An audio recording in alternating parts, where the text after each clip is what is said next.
কুতুবউদ্দিন আইবেক রহমাতুল্লাহ আলাই উনি বলতে লাগলেন, মহিলা তোমার মনের মধ্যে কি চলছে তুমি আমায় বলো না। বলতে লাগলেন, আপনার এখানে আমার একটা ছেলে আছে, আপনার সেনা সদস্যদের মধ্যে হিন্দু আছে, আমার একটা ছেলে এখানে আছে, তার বউ আছে, মানে আমার বৌমা আমার সঙ্গে থাকে। আপনার এখানে কাজ করার কারণে শত শত মাইল দূরে থাকে, একা একা থাকে রুমের মধ্যে, ঘরের মধ্যে। তবে সে খুব সুন্দরী বৌমা আমার। ওই বৌমারে দেখা এলাকার কিছু বকাটে ছেলে পেলে আছে, উত্তক্ত করে টিজিং করে, অনেক ঝামেলা করে। আমি বড় ঝামেলায় পড়ে গেলাম, আমি বড় দুর্বল, আমার ঘরের মধ্যে আমার স্বামীও নাই, এখন আমি কি করতে পারি চিন্তায় পড়ে গেলাম। দৌড়ে চলে আসলাম আপনার দরবারে, কারণ আমি জানি সবার দরবারে গেলে ফিরে দিতে পারে কুতুবউদ্দিন আইবেক একটা ঝামেলা আমার মিটায় দিবে, কারণ সে একজন ইমামে আদেল। আমি জানি আপনার দরবার থেকে আপনি আমার ফিরে দিবেন না। আপনার কাছে আমার যে সেনা সদস্য, আমার যে ছেলেটা আছে, ওই ছেলের বউ বড় ঝামেলায় আছে, যদি কোনো ঝামেলায় পইড়াই যায়, যদি কোনো নৌজওয়ান কোনো বখাটে ছেলে যদি ওই মেয়েকে, মানে আমার বৌমাকে ধর্ষিতা বানায় ফেলে, তাহলে তো আমাদের হিন্দু ধর্মের নিয়ম হলো জীবনও কোনো দিন সে আমার ঘরের মধ্যে থাকতে পারবে না, ওই মেয়ের জীবনটা ধ্বংস হয়ে যাবে। শুনে রাখবেন কুতুবউদ্দিন আইবেক, যদি আমার মেয়ের বৌমার জীবনটাই যদি ধ্বংস হয়ে যায় হাসরের ময়দানে, কিয়ামতের ময়দানে, আমি তো জানি রবের দরবারে আমার দাঁড়াতে হবে। হিন্দুরাও কিন্তু জানে আমার আল্লাহ আছে, সব জানে, কিন্তু মানতে রাজি না, ধর্মের কারণে মানে না। কিছু কিছু লোক আছে মাইনা আমাদের দলের মধ্যে চলে আসে। বলতে লাগলো, কুতুবউদ্দিন আইবেক রে, হাসরের ময়দানে আল্লাহর বিচারের কাঠগড়ায় আমি তোমাকে দাঁড় করাবো, রবের দরবারে আমি তোমার ব্যাপারে বিচার দিব। যদি কোনো ঝামেলায় পড়ে যায় আমার বৌমা, যদি ধর্ষণের শিকারী হয়ে যায়, তাহলে তোমার নামে বিচার দিব। এটা বইলার সঙ্গে সঙ্গে কুতুবউদ্দিন আইবেকের দরবার থেকে চলে গেল। কুতুবউদ্দিন আইবেকের চোখের মধ্যে ঘুম নাই। হায় হায়, এটা কেমন হয়ে গেল, এটা কেমন কি বইলা গেল, যদি রবের দরবারে বিচারের কাঠগড়ায় আমি দাঁড়াইয়া যাই, তাহলে তো বিশাল বড় ঝামেলায় পড়ে যাব। হযরত কুতুবউদ্দিন আইবেক রহমাতুল্লাহ আলাই উনি এবার চিন্তা করতে লাগলেন, আমি আমার ব্যক্তিগত কোনো সেনাকে পাহারা দেওয়ার জন্য ওই বাড়ির মধ্যে পাঠাবো না, কারণ নবীরা সাহাবায়ে কেরামের লিডার ছিল, এরা তো নিজে যাইতেন, অন্য কেউ পাঠাইতো না। আমি নিজে একজন সেনা হইয়া আমি নিজে ওই মহিলার পাহারা দেওয়ার জন্য চলে যাব। চিল্লায় পড়া যাবে কি মারহাবা? আমি নিজে চলে যাব, সেনা সদস্য পাঠায় লাভ নাই। খলিফাতুল মুসলিমিনরা তো নিজে যেতেন, তা আমি নিজে যাব, যেহেতু ঝামেলায় পড়ছি। আবার যেই কথা কয়ে গেছে, যদি এই মহিলা ধর্ষণের শিকারী হয়, তাহলে হাসরের ময়দানে হিসাব দেওয়া লাগবে, আমি যাব। সেনা সদস্যের ডিসাপ উনি পড়লেন। কুতুবউদ্দিন আইবেক নিজেকে সেনা সদস্য গড়ে অস্ত্র লইয়া নিজে একা গভীর রাতে চলে গেলেন পাহারা দিবে। কার বাড়ি? ওই যে হিন্দু বুড়িমার বাড়ি। হিন্দু বুড়িমার বৌমাকে প্রটোকল দেওয়ার জন্য নিজে যে রাজা, সে রাজাই দৌড়ে চলে গেছে। আল্লাহু আকবার! সেনা পাঠায় নাই, সে চলে গেছে, গভীর রাতে গিয়ে দাঁড়ায় আছে। এদিকে এক নৌজওয়ান বখাটে ওই মহিলাকে ধর্ষণ করার জন্য গভীর রাতে আসছে। আইসা ঘরের মধ্যে ঢুকছে, তো টের পাইছে তো ঘরের মধ্যে বৌমা আছে আর সেনা সদস্যের মা আছে, মানে হিন্দু বুড়িমা আছে। হিন্দু বুড়িমার সঙ্গে সঙ্গে চিল্লান শুরু করলো, চিৎকার দিতে লাগলো, কে আসরে এলাকায় আমার বৌমাকে ধর্ষণ করার জন্য এলাকার একটা বকাটে ছেলে চলে আসছে।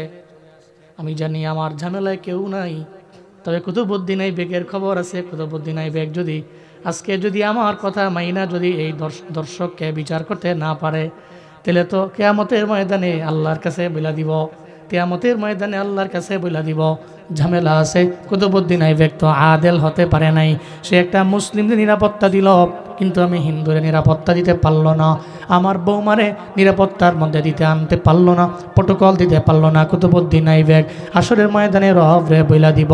এটা বইলা চিৎকার দিতে লাগলো। কুতুবউদ্দিন আইবেক দৌড়াইয়া, উনি তো কুনার মধ্যে ছিলেন, রাতের বেলা চলে গেলেন। এবার ধরে ফেললেন ওই ডাকাতের দইরা তার গলার মধ্যে তরবারি নিয়ে কয়, আই ডাকাত, এত বড় সাহস, তুই তো আমারে চিনতে পারো নাই, আমি তোমারে মারার জন্য, আমি তোরে হাতে হাতে ধরার জন্য এই জায়গায় চলে আইলাম। ডাকাত চিৎকার মারে, কুতুবউদ্দিন আইবেকও চিল্লায়, চিল্লানো শুই না। বুড়িমা যখন আসে কয় কিরে ঘরের মধ্যে কার আওয়াজ পাওয়া যায়?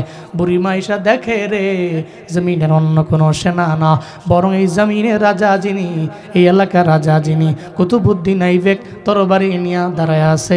চিল্লায় পড়া যাবে কি? আল্লাহু আকবার। অবাক হয়ে গেল কুতুবউদ্দিন, আপনি তো বড় রাজা, আমি চিন্তাও করি নাই, কল্পনাও করতে পারি নাই আপনি নিজে এখানে আসবেন আমার বৌমারে প্রটোকল দেওয়ার জন্য। এটা আমি চিন্তাও করতে পারি নাই, টেনশনে নিতে পারি নাই, চিন্তাও করতে পারি নাই। কুতুবউদ্দিন আইবেক কয় এটা তো তোমার বলার দায়িত্ব ছিল, বাকিটা করার দায়িত্ব তো আমার। সঙ্গে সঙ্গে বলতে লাগলো, বুড়িমা তুমি এখনই তোমার ঘরের লাইটটা বন্ধ করে দাও। লাইটটা বন্ধ করে দেওয়া হলো। উনি সঙ্গে সঙ্গে চিন্তা করলো, একটা ডাকাত, একটা অন্যায়কারী, একটা দর্শকরে জমিনের মধ্যে রাখা যায় না। সঙ্গে সঙ্গে উনি তরবারি দিয়া জমিন থেকে বিদায় করে দিল। বিদায় করে দেওয়ার পরে এরপরে জুরে সুরে বলল একবার আলহামদুলিল্লাহ। এরপরে মহিলারে বলল, এই মহিলা তুমি লাইটটা চালু করে দাও। চালু করার পরে বলল আলহামদুলিল্লাহ। এরপরে কুতুবউদ্দিন আইবেক বললেন, এই মহিলা তোমার ঘরের মধ্যে পানি আসেনি, এক গ্লাস পানি আমায় দাও, আমি একটু পান করবার চাই। দর্শককে মারলো, লাইট বন্ধ করলো, লাইট চালু করাইলো, পানি পান কইরা এরপরে কয় তুমি আমার বিদায় দাও, আমি আমার সিংহাসনে আবার ফিরে যেতে চাই, আমাকে ফিরে দাও। তো মহিলা কয়ে যাবেন তো? যাওয়ার আগে আমার 3টা প্রশ্ন মনের মধ্যে জাগলো। কয়টা প্রশ্ন? জোরে বলেন না, কয়টা প্রশ্ন? 3টা প্রশ্ন আমার মনের মধ্যে জাগছে। কি বলো মহিলা? নাম্বার 1 প্রশ্ন হলো, আপনি ধরলেন ধর্ষককে, ধরে আপনি আমাকে বললেন লাইটটা বন্ধ করে দেওয়ার জন্য, কেন? এরপরে আপনি বললেন লাইটটা আবার অন করো, আমি অন করলাম। আবার অন করার পরে আপনি আলহামদুলিল্লাহ বললেন, কেন? 3 নম্বরে আমি হিন্দু মহিলা, এই ঘর হিন্দুদের ঘর, আপনি এনে আমার কাছে এক গ্লাস পানি চাইলেন আর এক গ্লাস পানিও পান করে ফেললেন, এর কারণ কি? এই 3টা প্রশ্নের জবাব দিয়া এরপর আপনি চলে যান। সুবহানাল্লাহ জুড়ে পড়বেন না? কুতুবউদ্দিন আইবেক বলে, মহিলা রে তুমি আমার এই 3টা প্রশ্ন করলা, এই 3টা প্রশ্নের মধ্যে নাম্বার 1 প্রশ্ন হলো, আমি কেন লাইটটা বন্ধ করার জন্য তোমারে বললাম? আমি চিন্তা করলাম অন্ধকারের মধ্যে একটা দর্শকরে আমি ধরছি, একটা অন্যায়কারী, একটা অপরাধ করনেওয়ালা ব্যক্তিরে আমি ধরলাম। যদি আমার আত্মীয় স্বজনদের মধ্যে হয়ে যায় তাহলে তো বিচার করতে গিয়ে আমার ঝামেলা হয়ে যাইতে পারে। আমার ভাই হয় কিনা, আমার পুত্র হয় কিনা, আমার বংশের কোনো ছেলে হয় কিনা, আমার চিনা পরিচিত কোনো ছেলে হয়ে যায় কিনা, যদি হয়ে যায় তাহলে তো মারতে গিয়ে আমি ঝামেলায় পড়ে যাব। আমার চোখ আমারে মানা করবে, আমার হাত আর ওই জায়গার মধ্যে চলবে না। কিন্তু আমরা তো ওই শাসন করতে পারি না, এই শাসন তো আমাদের মদিনার নবী শিখায় নাই, এই শাসন তো আমাদের ধর্ম আমারে শিখায় নাই, এই শাসন তো সাহাবায়ে কেরামেরা শিখায় যায় নাই। কারণ অন্যের বেলায় যা, নিজের বেলায়ও তা, অন্যের পোলার বেলায় যা হবে নিজের পোলার বেলায় তা হবে। এই এলাকার মাতবরেরা, আল্লাহ বড় মায়া করে মাতবর বানাইলেন, বিচার করবেন সবার বেলায় সমতা আনবেন, আপনি বিচার করবেন সবার বেলায় এক করবেন। কিন্তু আমার সমাজের মাতবরেরা আপনাদের এলাকায় আছে না নাই আমার জানা নাই, আমার এলাকায় ভালো করেই আছে। মাতবরেরা বিচার করেন, ধনীর পোলার বেলায় বিচার করে, এই 2 আনা 3 আনা বিচার হয়ে যাবে। গরিবের পোলার বেলায় সে অন্যায় গরিবের পোলায় করলো, ধনীর পোলায় করলো সে অন্যায় করলো। ধনীর পোলার বেলায় 2 আনা বিচার করে, গরিবের পোলার বেলায় বিচার করে 16 আনা আছে না না? কিরে মাতবর রে, আল্লাহ তো তোমার ইমাম বানাইছেন, আল্লাহ তো তোমার নেতা বানাইছেন, আল্লাহ তো তোমাকে লিডার বানাইছেন। তুমি তো ইমাম হইয়া, নেতা হইয়া, লিডার হইয়া আদেল হওয়া চাই। ইমামে আদেলের বড় দাম রবের দরবারে। কিন্তু আমার দেশের ইমামরা, নেতারা এটা করতে পারে না। আমার দেশের নেতারা ধনীর পোলার বেলায় কেন করে না? কই পেছন দিয়ে টাকা তো পকেটে ঢুকে গেছে, এই কারণে ধনীর পোলার বেলায় বিচার নয়। কথা বলেন ঠিক কিনা? কুতুবউদ্দিন আইবেক বলে, যদি আমি দেখি আমার বংশের কোনো লোক তাহলে দেখার পরে আমার চোখ মানা করতে পারে, বারণ করতে পারে, আমি তার গলার মধ্যে তরবারি চালাইতে দ্বিধা করতে পারি। এই চিন্তা করে প্রথমত আমি তোমারে বললাম, নাম্বার 1 প্রথম কাজ হলো তুমি বাতি বন্ধ করে দাও। কারণ যদি বাতি বন্ধ করে দাও, আমি জীবনও কোনোদিন তার চেহারা আমি দেখবো না, আর চেহারা না দেখলে আমার তরবারি চালাইতে আমার সুবিধা হয়ে যাবে। এটা 1 নম্বরে আমি এ কারণে করলাম। ওই মহিলা, তুমি আমার 2 নাম্বার প্রশ্ন করলা, তুমি কেন বাতি জ্বালানোর পর আমি কেন আলহামদুলিল্লাহ বললাম? 2 নাম্বার প্রশ্ন তুমি আমারে করলা। মহিলা রে, তুমি শুনে নাও, 2 নম্বরে আমি তোমারে বললাম বাতি জ্বালানোর জন্য আমার মনে মনে চিন্তা ছিল, এই ছেলেটা যদি আমার বংশের কেউ হয়ে যায়, যদি আমার হয়, আমার বংশের কেউ হয়, আমার রিলেটিভদের মধ্যকার কেউ হয়, তাহলে তো আমি এখন তো অন্যায়ের কারণে আমি তারে মেরে ফেললাম, হত্যা করে ফেললাম, আমার আর কোনো চিন্তা নাই। আমি বাতি জ্বালায়া তার চেহারার দিকে তাকায় দেখলাম সে আমার বংশের কেউ না, জীবনেও কোনো দিন আমি তারে চিনি না। আমি আল্লাহর কাছে শুকরিয়া করলাম, আল্লাহ তুমি আমার নেতা বানাইলা, আমার নেতৃত্বের লোভে পইরা আমার বংশের কোনো লোক খারাপ কাজ করে নাই। এই জন্য রবের দরবারে প্রশংসার আওয়াজ দিয়ে দিলাম আলহামদুলিল্লাহ। নেতা হইলে তো ওর ডানে বামে চতুর্পাশে বহুত লোক আছে, তো নেতার যা পাওয়ার নাই এর পেছনেরটা বেশি পাওয়ার। এত পাওয়ার দেখায় বেশি, আর গ্রামে পাওয়ার, বাজারে পাওয়ার, হাটে পাওয়ার, ঘাটে পাওয়ার। কুতুবুদ্দিন আইবেক আমি লিডার হয়েছি, আমি নেতা হয়েছি, তোমার ডানে বামে সামনে পেছনে আমার পরিবারের মধ্যে, আমার বংশের মধ্যে এমন কোনো লোক জন্মায় নাই যে আমার ক্ষমতার অপব্যবহার করে। এই জন্য রবের কাছে শুকরিয়া তান আমি বললাম এবং পড়লাম আলহামদুলিল্লাহ। নাম্বার 2, 3 নাম্বার হলো, তুমি যে আমারে বললা কেন হিন্দুর ঘরের মধ্যে আপনি 1 গ্লাস পানি পান করছেন? আমি তো অবাক হয়ে গেছি, হিন্দুর ঘরে কুতুবুদ্দিন আইবেক এত বড় দামি রাজা, সে পানি পান করলো কেন? কুতুবুদ্দিন আইবেক বলে, মহিলা রে, 3 নম্বরে আমি কেন তোমার দরবারে 1 গ্লাস পানি চাইলাম জানো? কারণ হলো আমার গলাটা কেন জানি শুকায় আছে। কেন শুকায় আছে?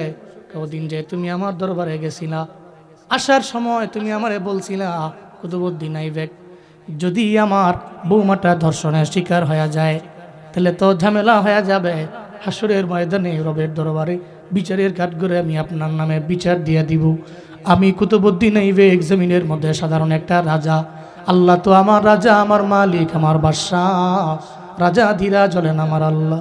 হাসরের ময়দানে আল্লাহ যদি বলে, কুতুবুদ্দিন আইবেক রে, তুই কেন তোর প্রজাদের মধ্যে সমতা বজায় রাখতে পারো নাই? তোর এলাকার মধ্যে একটা নারী ধর্ষণের শিকার হয়ে গেল, কেন তুই প্রটোকল দিতে পারো নাই? হাসরের ময়দানে আমি আল্লাহর দরবারে কেমনে দাঁড়াবো? এই চিন্তা লইয়া আমি 1 গ্লাস পানি পর্যন্ত পান করতে পারি নাই, আমার গলাটা শুকায়া ছিল।